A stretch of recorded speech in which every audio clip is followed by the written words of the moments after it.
Money, it's everywhere. We work for it, save it, spend it, and sometimes lose it. But have you ever stopped to ask yourself where it all began? How did we go from trading goats to trading cryptocurrencies?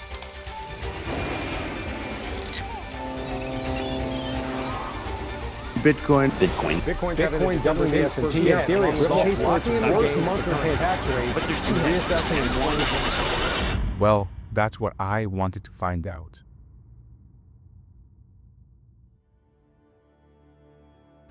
Join Alejandro, a 17-year-old researcher with a passion for history and economics, as he embarks on a journey to uncover the true story of money, from the dawn of civilization to the digital age.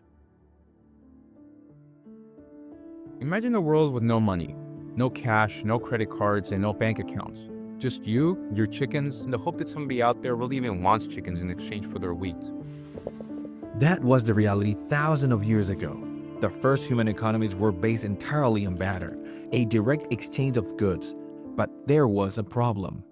It was messy. Let's say, for example, I wanted to trade with you, but you only had fish, and I had wheat, but I hated fish. Well, then trade couldn't happen. This is why people needed a universal store of value, something everyone agreed had worth. Enter the first forms of money: cattle, grain, salt, and eventually metal. With coins, trade exploded. The Greeks, the Romans, the Chinese, they all adopted currencies. And suddenly, wealth became something that could be stored, saved, and spent more easily than ever before. But the real revolution wasn't just coins. It was the creation of banking. Imagine you were a wealthy merchant in Venice during the Middle Ages, and you didn't want to carry bags of gold across dangerous roads filled with bandits. So instead, you go to a bank, deposit your gold, and receive a piece of paper in return. Basically, an early version of a check. You could then travel across Europe and withdraw your gold somewhere else. Banking was born. Fast forward the 18th century. Machines replace human labor. Cities expand. The world is no longer just trading goods. It's trading ideas, industries, and investments. This guy, he saw it coming. Adam Smith basically invented modern capitalism. He believed that markets should regulate themselves, and governments should step back. Banks became more powerful. Stock markets emerged, and the world was getting richer, but not evenly. Industrialization brought wealth, sure, but also inequality.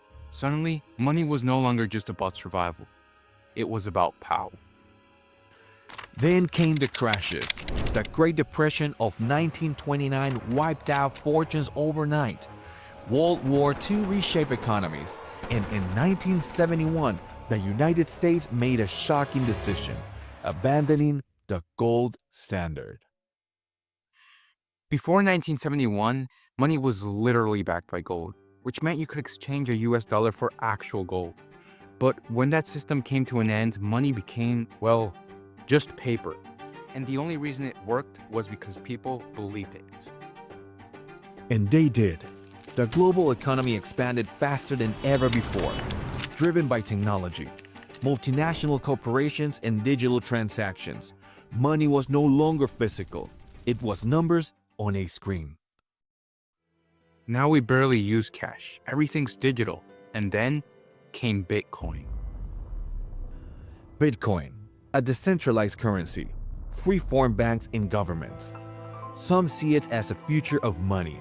Others calls it a financial experiment doomed to fail. Whether Bitcoin survives or not, one thing is clear. People are starting to question money itself. And for the first time in history, we're not just accepting the system, we're trying to change it. If history has taught me anything, it's that money never stays the same. Every era thinks their system is permanent, until it's not. So what comes next? A cashless society? AI managing economies? A return to gold? Or something we haven't even imagined yet? Guess we'll have to wait and see.